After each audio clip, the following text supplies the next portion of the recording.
Assalamualaikum warahmatullahi wabarakatuh. Di sini kami akan menjelaskan tentang materi pertemuan 5, yaitu tentang manajemen proses dan komunikasi antar proses.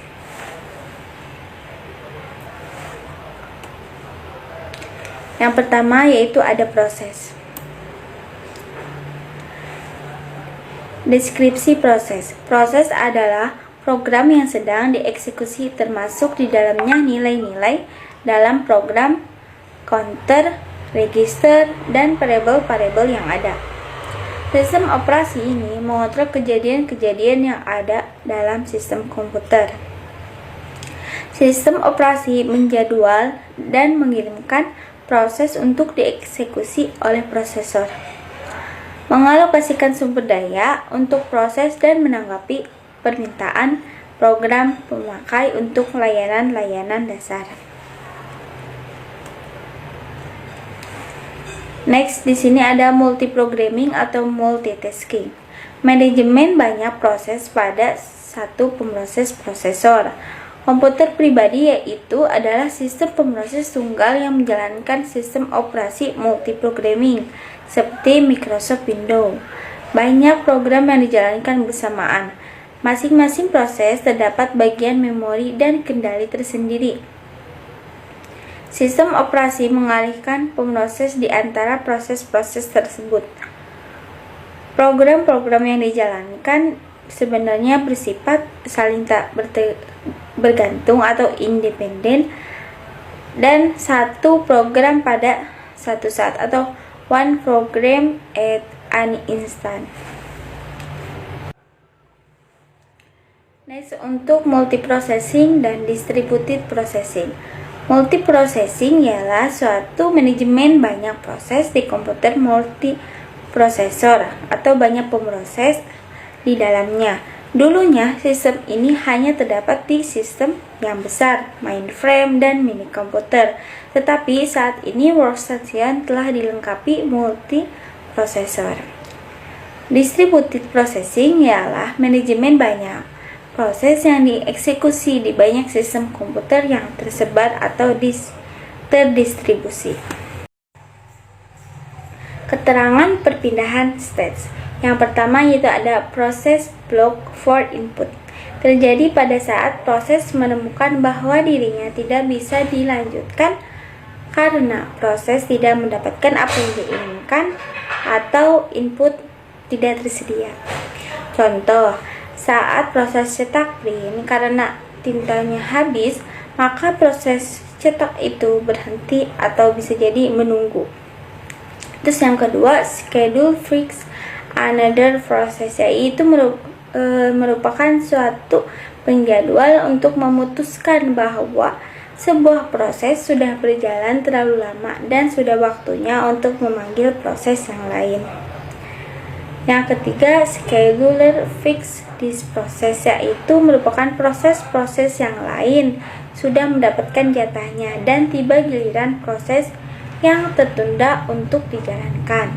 Dan yang keempat, input becomes available, yaitu kejadian di luar yang sedang ditunggu sebuah proses sudah terlaksana, yaitu misal sebuah proses yang menunggu input dari sebuah output proses yang lain.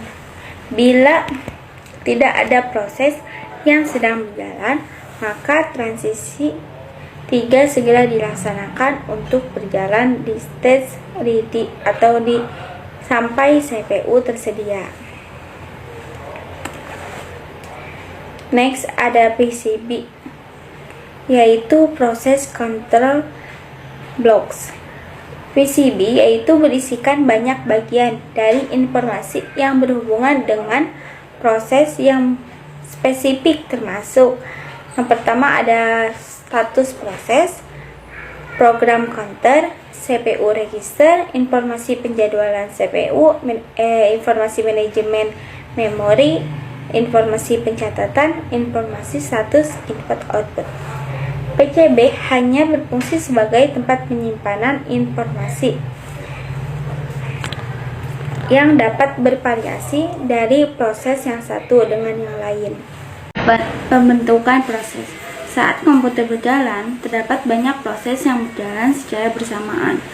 Sebuah proses ini dibuat melalui sistem call create proses yang membentuk proses turunan. Child proses yang dilakukan oleh proses induk atau parent proses. Proses turunan tersebut juga mampu membuat proses control block baru sehingga semua proses ini pada akhirnya membentuk pohon proses. Ketika sebuah proses dibuat, maka proses tersebut dapat memperoleh sumber daya seperti waktu CPU, memori, berkas, atau perangkat input-output. Sumber daya ini juga dapat diperoleh secara langsung dari sistem operasi. Dari proses induk yang membagi-bagikan sumber daya kepada proses turunannya, atau proses turunan dan proses induk yang berbagi sumber daya yang diberikan kepada sistem operasi. Operasi pada proses. Sistem operasi dalam mengelola proses dapat melakukan operasi-operasi terhadap proses, diantaranya itu ada penciptaan proses, penghancuran, penundaan proses, pelanjutan kembali proses, mengubah prioritas proses, memblok proses, membangunkan proses, menjadwalkan proses, dan memungkinkan proses berkomunikasi dengan proses yang lainnya. Selanjutnya saya akan menjelaskan tentang penciptaan dan penghancuran proses.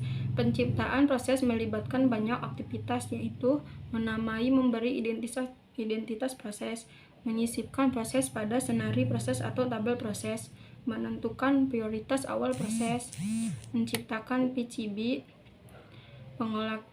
mengalokasikan sumber daya awal bagi proses, kejadian yang dapat menyebabkan penciptaan proses pada lingkungan batch sebagai tanggapan atas pemberian satu kerja job.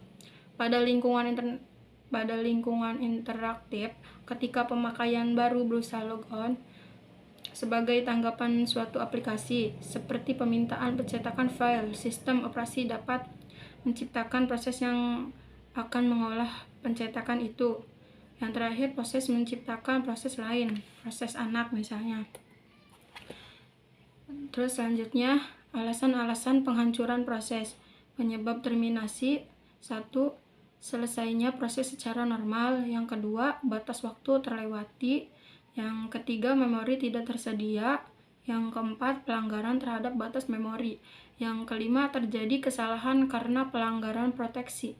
Yang keenam, terjadi kesalahan aritmatika.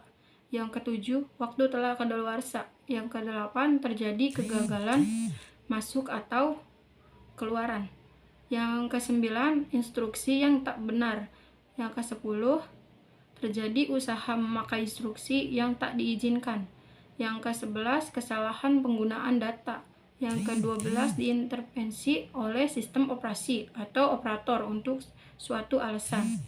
Yang ke-13, berakhirnya proses induk. Yang terakhir, atas permintaan dari proses induk parent. Selanjutnya, penundaan dan pelanjutan pengaktifan kembali proses. Penundaan suspend sering dilakukan sistem untuk memindahkan proses-proses tertentu guna mereduksi beban sistem selama beban puncak.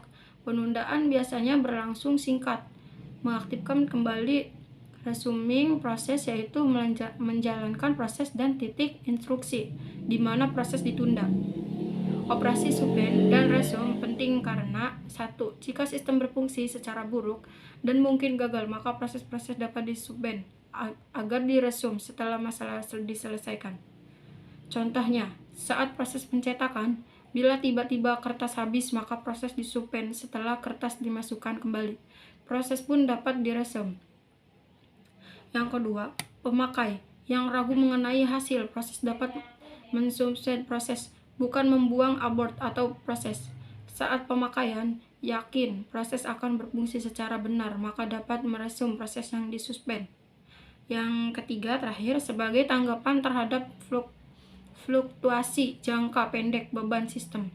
Beberapa proses dapat disuspend dan diresume saat beban kembali ke tingkat normal. Selanjutnya, sistem call. Sistem call menyediakan interface antara proses dengan sistem operasi. Sistem call biasanya berbentuk instruksi bahasa assembly. Sistem call suatu kumpulan instruksi actant yang disediakan oleh sistem operasi yang berfungsi sebagai interface antara sistem operasi dengan program pemakai. Program pemakai berkomunikasi dengan sistem operasi dan meminta layanan dan sistem operasi dengan membuat sistem call. Sistem call membuat, menghapus, dan menggunakan berbagai macam objek software yang dikelola oleh sistem operasi. Selanjutnya, implementasi proses. Tabel untuk proses.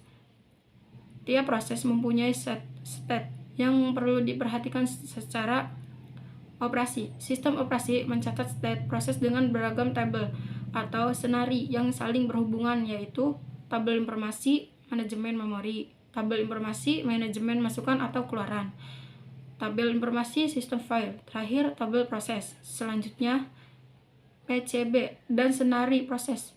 Tiap PCB berisi informasi mengenai proses yang diperlukan sistem operasi.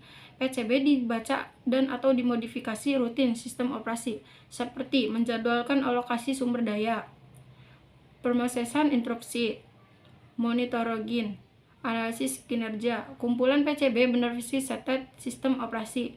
Untuk menyatakan senari proses di sistem operasi, dibuat senari PCB.